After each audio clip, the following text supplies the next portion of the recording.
CLO5.4. Analyze effects of changes in selling price, variable costs, and fixed costs. Okay, for our first slide, this is more of a review question. Let's look at the graph first. We've got revenue as predicted, starts at 0 and goes up. We've got cost, it starts at the fixed cost and also goes up. And what is always true is that those two graphs will cross. The point that they cross is called the break-even point. So in this example, it looks like the break-even point is at a quantity of 100, and it looks like, if I were just estimating, a dirham amount of 6,000. So this is called the break-even quantity, and this is the break-even amount in dirhams. There's also one other break-even point where it's as a percent of the entire capacity, where it looks here that the break-even point is at 50% of the entire capacity. Anyway, that's just a review, but let's go ahead and look at what the problem is asking. The variable costs are 30. You can see it's in the equation right there. And the selling price is 60. That's in the revenue equation right there. And the capacity is the biggest X value on the graph. That's the capacity. They said the capacity is 200. And the fixed cost, it says, is 3,000. And you can also see that in the total cost equation. Now it says, what is the net income at a volume 40% of capacity? We're not used to this word, volume. So what are they really talking about? When they're talking about a percent of capacity, capacity is on the x-axis. So they're really talking about the quantity. They're saying the quantity is 40% of the capacity. So translating that into math, 0.40 times the capacity, which is 200. So they're saying, what's the net income if the quantity is 40% of 200? So that's 80. There is a net income equation. That is the selling price minus the variable cost times quantity minus fixed cost. Now we have all that information. We can plug it in. We can say 60 minus 30 times the quantity 80 minus the fixed cost of 3,000. And when we plug that all in, we'll get a net income of negative 600 dirhams. Let's look on the graph and see if that makes sense. So they're saying when the quantity is 40% of the capacity, and so we calculated that as being 80, what's the net income? Well, we can tell, if you remember, anything less than the break-even point, which this is less than the break-even point, will be loss. So we predict loss, and in fact, when we check back with our answer, that is what we got. We got a loss of 600 dirhams. All right, now this is a copy of that same set of equations, the revenue equation and the cost equation. So as you can see, there's the break-even point where they cross. We've got the break-even quantity. Looks like it's about 100. That means that you need to sell 100 items in order to break even. Or you can look at the y-axis and see that the break-even amount in dirhams is about 6,000 dirhams that you need to collect in order to break even. Now, in a real business, in real life, things change. Sometimes you might decide to change the selling price. So we're going to see what that does both on the graph and just using our logic if we change the selling price. So first let's talk about if we increase the selling price. If we increase the selling price, what would happen? Now let's just think logically. Logically, if we start collecting more money with each sale, then we will not have to sell as much in order to break even. So I would predict that the break-even point would go down if I start collecting more money from each sale. So let's see on the graph if that is true. Now remember, the selling price on the graph, the selling price equals the slope of the total revenue graph. So if the selling price goes up, that means the slope of this graph is going to go up.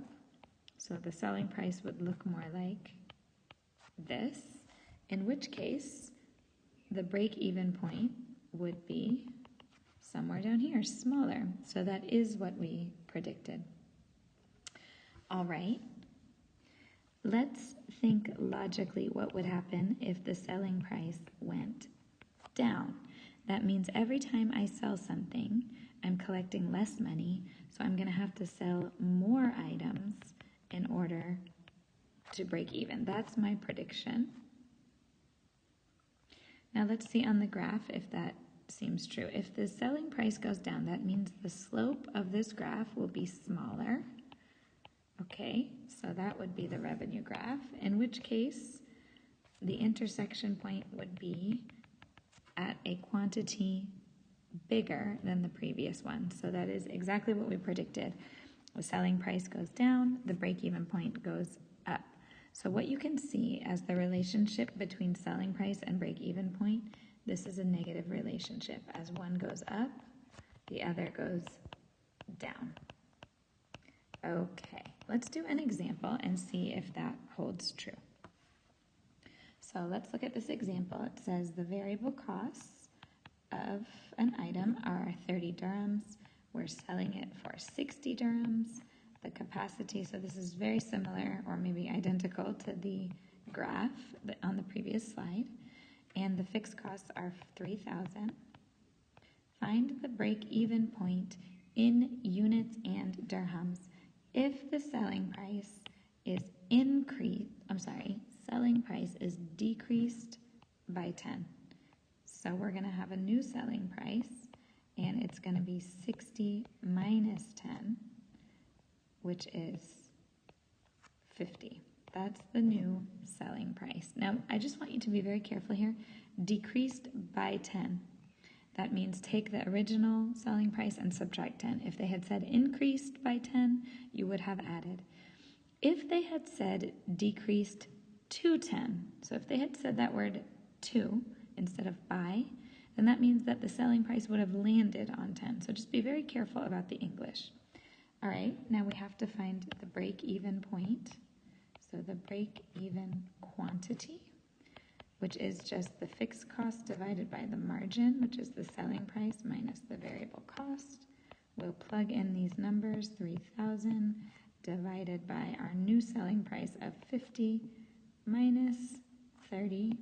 We end up getting a break-even quantity of 150 items. Okay, and as you remember, that was more than 100. Okay, so we can show that if we decrease the selling price, means we're collecting less per sale, then we're going to have to sell more items in order to break even. That's just what we predicted. So our selling price was less, our break-even quantity increased. How do you find the break-even amount in dirhams? You just do the selling price times the break-even quantity we just found. So the selling price went down to 50, the break-even quantity is 150, so the break-even amount in dirhams in this new situation is 7,500 dirhams. Okay, now this is that same original graph and set of equations, and we're going to see what happens when you change the variable cost. So in general, if you change any kind of cost, it will have a similar effect on the break-even point. Let's think about it this way. If you increase the variable cost, or any cost, things are going to cost you more. That means that you're going to have to sell more items in order to break even. Let's see on the graph if that makes sense. So remember, the variable cost is just the slope of the total cost graph. Here's the total cost graph. So here's total revenue. The variable cost is the slope. So if the cost goes up, so the slope goes up, look what's happening. Remember, this was the original break-even point. If the slope goes up, then the variable costs going up, costs are increasing, so I'm going to have to sell more items in order to break even. Let's think also about if the variable cost goes down. So if the variable cost goes down, let's erase this situation. So the slope is going down, means it's less steep. Our costs are going down, which means logically we will not have to sell as many items in order to break even. And let's look at the graph. That's true. The break-even point would also go down. So in general, the relationship between costs and break-even point is a positive relationship. What do I mean by that? I mean, if costs go up, then you would expect the break-even point to go up. If costs go down, you would expect the break-even point to go down. Okay, let's see if that is true in this example. So again, it starts off by saying variable cost is 30, selling price is 60, capacity is 200, fixed costs are 3,000, and they're saying what happens if the variable cost increases by 20%. So we're going to have a new variable cost, and it's not just increasing by a dirham or dollar amount, it's increasing by a percent. So the new variable cost is going to be the old variable cost, and an increase of 20% means times 1 plus 0.20. So 30 times 1 plus 0.20 is going to give us a new variable cost of 36 dirhams. So let's make a prediction. If the variable cost goes up, remember costs go up, we predict we'll have to sell more items in order to pay our increased costs. So if one goes up in the costs, we expect the break-even point to also go up. So let's see if that's true. The break-even quantity is the fixed cost divided by the margin, which is selling price minus variable cost. Let's plug these numbers in. 3,000 divided by 60 minus 36, and we will get the break-even quantity has gone up. It used to be 100 and now it's 125, which is exactly what we predicted. We'll have to sell more items in order to keep up with my increase in costs. The break-even point in dirhams is just the selling price times that break-even quantity we just found. And the selling price in this case is 60 dirhams still. The break-even quantity is 125. And we'll get a break-even amount in dirhams, which is 7,500 dirhams. Okay. Again, this will be the last change. What if we change the fixed cost? Well, remember I said it doesn't matter which cost you change, it will have the same overall effect. So if we increase any cost, so that would include increasing the fixed cost, then things will cost more, and I'll have to sell more items in order to pay those costs. So the break-even point I would predict would go up. Let's look on the graph what that really looks like. So again, remember this is the cost graph. So this is the revenue graph. The revenue always starts at 0. The cost always starts at the fixed cost. So if the fixed cost went up, instead of starting there, it would start higher. So our new cost graph would look something like this. Okay, so instead of the original break-even point, we would have the break-even point become bigger, which is what we predicted. All right, let's see what happens, and we'll think logically, and then we'll also think graphically. What would happen if the fixed cost goes down? So our costs are getting less. So if the costs go down, that means we don't have to pay as much either in salaries or rent, which would mean we don't have to sell as much in order to break even. So if the fixed costs go down, or any costs, I would also predict the break-even point to go down. So let's see that here on the graph. This new break-even point is less. All right, let's do one more problem and see what happens here. Variable cost was 30, selling price was 60, capacity was 200, and the fixed costs were 3,000. Then I believe they make a lot of changes. So let's do them one by one. First change, the fixed costs decrease, and this is that example I gave you. They decrease to 2,000. So they just directly change and become 2,000. They land on 2,000. Okay, maybe somebody quit or my rent went down or something. So the fixed costs decrease. The variable costs also are going to decrease. That's the cost per item. So if they're going to decrease by 20%, that's going to become that original cost, but now we multiply by 1 minus 0.20. So we get the new variable costs are 24. And let's see if anything else changes. The selling price increases by 4. So that means we're going to add 4.